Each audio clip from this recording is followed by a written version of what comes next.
I am pleased that Boniface Engineering is sponsoring Ryan Vickers, local sportsman, a professional British superbike rider during the 2022 season. 2022 is a special year for Boniface as it celebrates its 40th anniversary. We hope 2022 will be a successful year for Ryan as well. Thanks a lot, Mike. I really appreciate it, and I look forward to working with you in the 2022 season.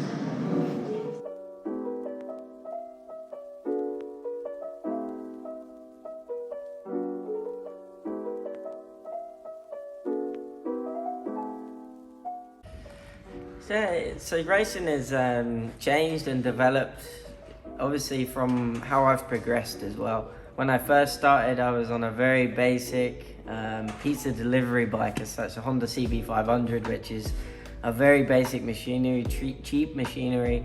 And now, as I've developed through the classes, each year it's got a little bit more technical, higher end parts and stuff like that, more expensive, everything. And now I'm on the British Superbike. It's everything is at its best, and most of the stuff you can't actually buy off the shelf. It's factory made parts, there's only a few of them made through the whole of the world, and that's put together to make the best piece of machinery you can.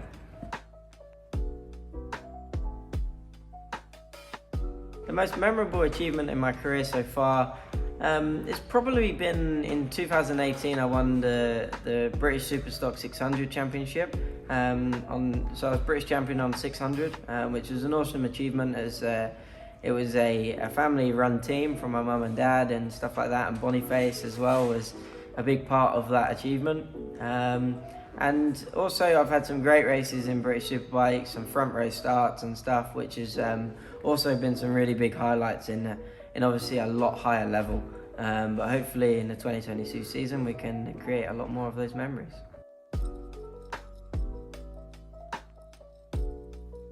I've had plenty of setbacks in my career, from motocross as well, with plenty of injuries. I think the worst one in motocross was when I did my knee twice, ripped my ACL off twice, which is an injury that takes a lot of time to heal.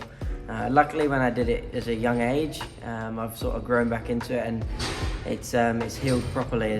When you're a youngster, you heal really well. But in the superbikes, I've had a few injuries that nothing too serious, but just the odd setbacks, collarbones and stuff. They don't take very long, but it's not ideal. It's time off the bike when being on the bike is always better.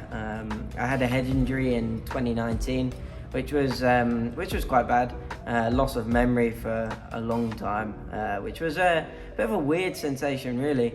I had a bit of a bleed on the brain, but these sort of things, it comes with the job, and it's one of them things. I love it so much, you just get back on it and go again.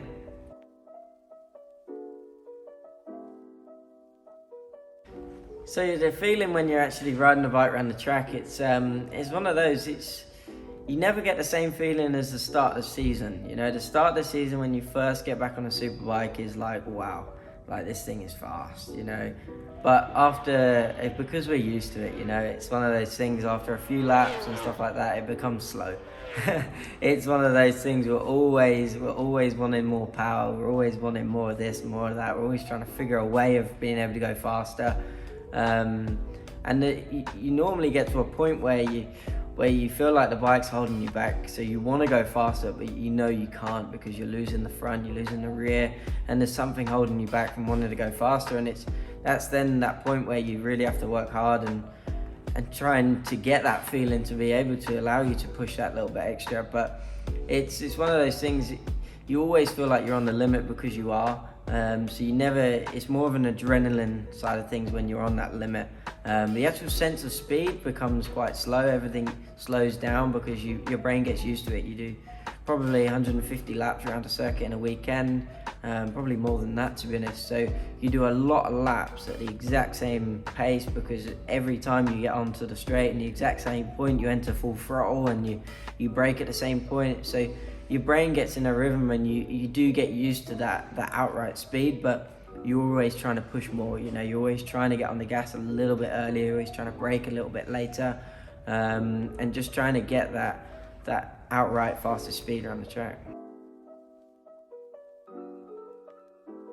In the pre-season test, we've had a few of the fastest tracks in the country. Really, I mean, Stetson is one of the places where you get into sixth gear and you're nearly at the limit in sixth gear. So by the time you get to the braking marker, you're doing probably over 200 mile an hour.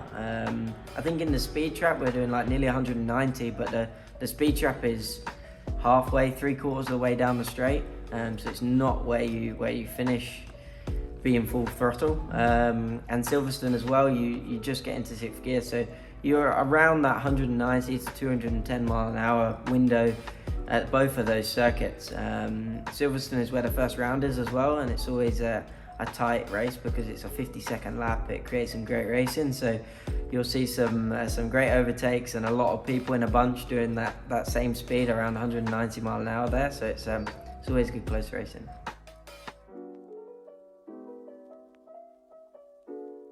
So the physical training, riding a superbike is actually a really hard balance because you need to be really fit. You need to be really fit, but you also need to be strong because the bikes are so powerful and they weigh quite a lot. Actually, in moving weight, they are quite heavy.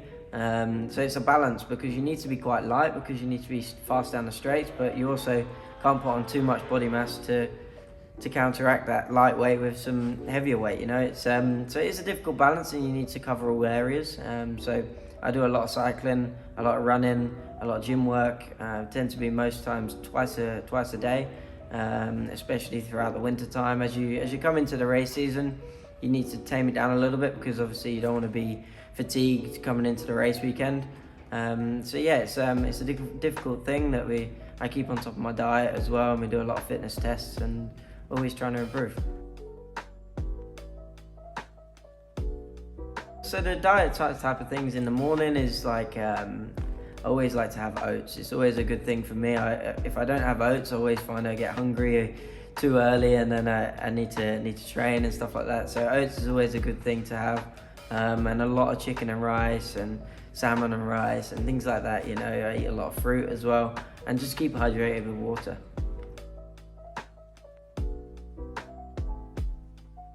So to be mentally prepared for a race, you need to do a lot of preparation before you get to the meeting, you know, and also with the team, we go through data, we go through watching races, we do all sorts of stuff to make sure that I go through all of the things in my head that I need to check off, you know, where I brake on the track, where I accelerate, you know, just lines, watching other riders, see what they're doing. If anyone's faster than me, like trying to analyze what they're doing compared to what I'm doing, and figuring out stuff. And then when we go to the test, we allocate a lot of data from the bike. You can see exactly what I've done with my throttle, with my brake, with my speed, absolutely everything, my line on the circuit, what I was doing one lap compared to another. And that's why testing is also important in the pre-season, because you need to get data, you need to understand how to ride the bike in the best way, what gets the most out of me and the bike. So yeah, it's about a lot of practice and just allocating as much data really and analysing it. I don't ride a bike outside of racing very often, to be honest. It's one of those things, it's very hard to do the job that I do outside of racing because of the expenses and stuff like that. So obviously with my motocross background, I tend to go out on like an enduro bike every now and again, but in the race season, I don't like to do too much of it because there's a high risk of injury. So I have to prioritize what I'm there to do in the summer. I have like a little supermoto bike that I go out on like kart circuits and stuff, just to, when you have a break between races, to try and get some laps in and just keep your brain up to speed a little bit. But mainly on the pre-season, February time, we normally go out to Spain for a month or 2 months with like a stock kind of bike, just to do laps and also just to get you up to speed a little bit before you get back on the superbike. The stock bike isn't as fast as the superbike, but it just gets you back on the circuit, gets you back in the rhythm of doing things, and that's a really beneficial thing that I like to do before the race season. I have 2 bikes altogether. I have my supermoto training bike and also enduro bike.